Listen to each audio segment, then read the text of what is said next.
नमस्कार, मैं जितेंद्र चतुर्वेदी। मालूम पड़ता है कि संजय सिंह की सारी हेकड़ी निकल गई और ये इसलिए कहा जा रहा है क्योंकि ईडी जो दस्तावेज सामने रख रही, उस दस्तावेज को देखकर वो भौचक्क रह गए। कहा जा रहा है कि उनको कुछ याद ही नहीं आ रहा है। अब ये जो बीमारी है ये उनको सहयोगियों से मिली है, क्योंकि आपको ध्यान होगा कि मनीष सिसोदिया को भी कुछ याद नहीं आ रहा था जब ईडी पूछताछ कर रही थी, और सत्येंद्र जैन को भी कुछ याद नहीं आ रहा था। उनके सामने जब दस्तावेज रखे गए तो वो तो 2 कदम आगे निकल गए। उन्होंने कहा कि साहब हमको कोरोना हुआ था, इसलिए हमारी याददाश्त थोड़ी कमजोर हो गई, तो अब हम भूल जाते हैं। और जब उनका इस तरह का बयान सामने आया था तो दिल्ली हाई कोर्ट में कुछ लोगों ने पीआईएल कर दिया था कि जब इनको कुछ याद ही नहीं रहता तो मंत्री बने रहने की क्या जरूरत है, ना मालूम कौन आए और इनसे दस्तखत करवा ले। हालांकि तब दिल्ली हाई कोर्ट ने यह कहा था कि मंत्री बने रहना ना बने रहना ये तो मुख्यमंत्री का विवेकाधिकार है, इसलिए हाई कोर्ट ने हस्तक्षेप तो कोई नहीं किया था। लेकिन यह सवाल बड़ा उठ गया था कि साहब जब ये मानसिक रूप से स्वस्थ ही नहीं है तो मंत्री कैसे रह सकते हैं, विधायक भी नहीं रह सकते हैं। हालांकि मंत्री तो नहीं ही, क्योंकि इस्तीफा दे दिया जब मनीष सिसोदिया गिरफ्तार हुए थे तो उनके साथी सत्येंद्र जैन ने भी इस्तीफा दिया था। अब वही सब मंत्रालय जो है बटा है आतिशी और सौरभ भारद्वाज में, सो उनकी भी उल्टी गिनती चल ही रही है, लेकिन वो अलग विषय है। बड़ी चीज यह है कि ये अब संजय सिंह गजनी क्यों बन गए।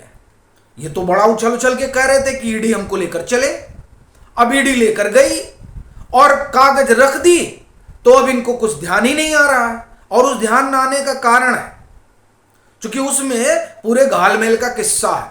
तो क्या है उस पर भी हम लोग बात करेंगे। बात इस पर भी करेंगे कि 3 रोजों में हुआ क्या है।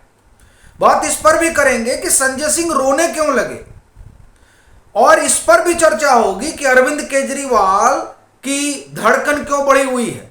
और ये जो दस्तावेज सामने आया है, जिस दस्तावेज को संजय सिंह के सामने रखा गया है, उस दस्तावेज ने अरविंद केजरीवाल के भीतर इतनी हलचल क्यों पैदा कर दी है, क्योंकि आपके अंदर तो हड़कंप मचाई। लेकिन पहले हम लोग बात करेंगे कि ये जो 3 रोज है इसमें हुआ क्या और संजय सिंह रोने क्यों लगे। फिर हम लोग उस दस्तावेज पर आएंगे और फिर अरविंद केजरीवाल पर आएंगे। देखिए 5 रोज की रिमांड पर है और इसी लिहाज से पूरी तैयारी कर रही है ईडी, क्योंकि जब इनको 10 तारीख को कोर्ट के सामने पेश किया जाए तो ईडी के पास बहुत कुछ रहे। उसी लिहाज से संजय सिंह से पूछताछ हुई, सर्वेश मिश्रा जो इनके सहयोगी हैं उनसे पूछताछ हुई, विवेक मिश्रा से पूछताछ हुई, कुंवर वीर सिंह को बिठाकर आमने सामने पूछताछ हुई। ये इतनी चीजें हुई और इधर इसी दरमियान क्या हुआ कि संजय सिंह के हाथ पांव फूल गए। वो जो मच्छर उच्छर भगाने के लिए पेस्टिसाइड वगैरह डालना था, तो उसी बाबत इनको ये हुआ कि तुगलकाबाद लेके चले पुलिस स्टेशन।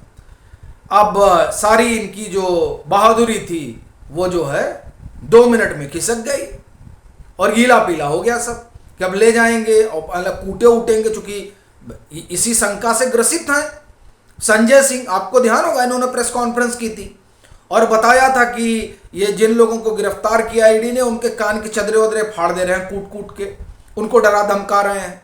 तो अब इस तरह के शंका से सशंकित और इनका नाम सुनकर जो अरविंद केजरीवाल कहते थे कि ईडी की पैंट गीली हो जाती है, तो वो सब संजय सिंह को याद था। इनको लगा कि ऐसा ना हो कि पूरा गीला पीला कर दें, तो ये रोने लगे और कहा हम कहीं नहीं जाएंगे, हम बाहर ही सो जाएंगे। अब भाई वहां पेस्ट कंट्रोल के लिए सब छिड़काव वगैरह हो रहा है, तो ये कहा कहीं और रखा जाए और उसके बाद में फिर यहीं रहेंगे।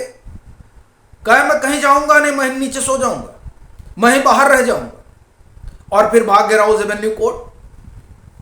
तो बहरहाल वहां ईडी ने बता दिया कि सब इन लोगों ने दस्तखत करके दिया था कि साहब हम बाहर रह लेंगे, कहीं जाएंगे नहीं और हम इनको कहीं ले भी नहीं जा रहे हैं।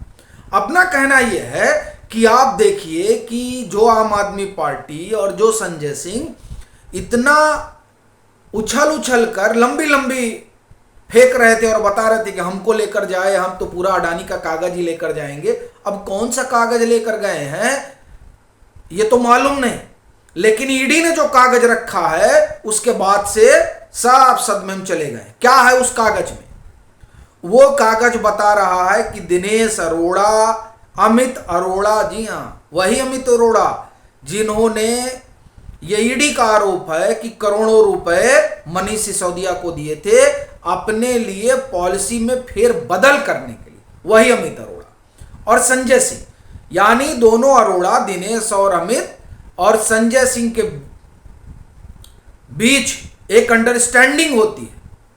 और वो जो अंडरस्टैंडिंग होती है वो आप देखिए वो एमओ, मेमोरेंडम ऑफ अंडरस्टैंडिंग की शक्ल में आती है। उसे तैयार करते हैं कुंवर बीर सिंह अमित अरोड़ा के बिहाफ पर। और उसमें क्या होता है? उसमें होता यह है कि दिनेश अरोड़ा और संजय सिंह ये लोग मिडिल मैन के तौर पे काम करेंगे। अब लीजिए, ये सांसद हैं और मेमोरेंडम ऑफ अंडरस्टैंडिंग में पता चल रहा है कि ये मिडिल मैन के लिए काम करेंगे। इनको क्या कहा जाए? मतलब मैं खुद ही जो है उस शब्द को नहीं बोल पा रहा हूं क्योंकि ये माननीय सांसद है।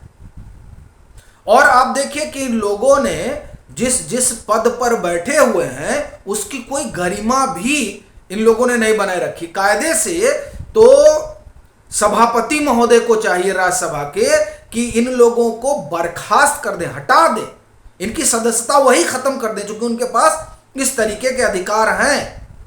मतलब आप क्या कर रहे हैं? ये समझ से परे वाली चीज।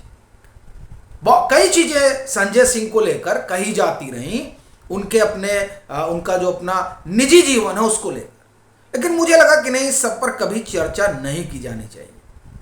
मगर अब जब इस तरह का मेमोरेंडम ऑफ अंडरस्टैंडिंग बन रहा है जिसमें कहा जा रहा है कि साहब ये दो लोग हमारे लिए काम करेंगे, और जब इनके अनुसार से पॉलिसी बन, यानी अमित अरोड़ा को प्रॉफिट पहुंचाने वाली पॉलिसी बनेगी, तो 20% का स्टेक होगा उसमें। किसका?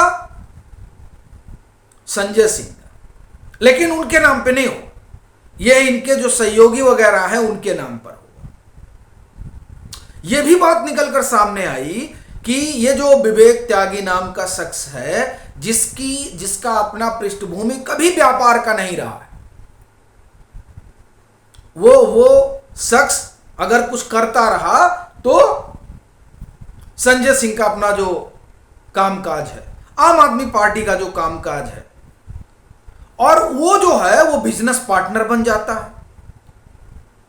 ये अपने आप में बड़ा सवाल है कि साहब कैसे बिजनेस पार्टनर बन जाता है।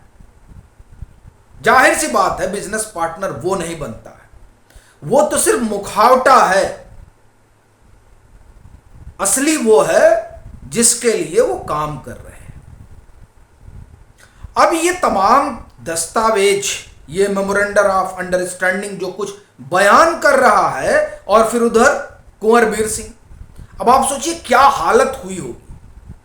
इस तरह का जब मेमोरेंडम ऑफ अंडरस्टैंडिंग सामने होगा जो ये कह रहा होगा कि जिस शख्स को पार्टनर बनाया गया उस शख्स की इतनी ही काबिलियत है कि वो संजय सिंह का सहयोगी है, इससे अधिक उसकी कोई काबिलियत नहीं।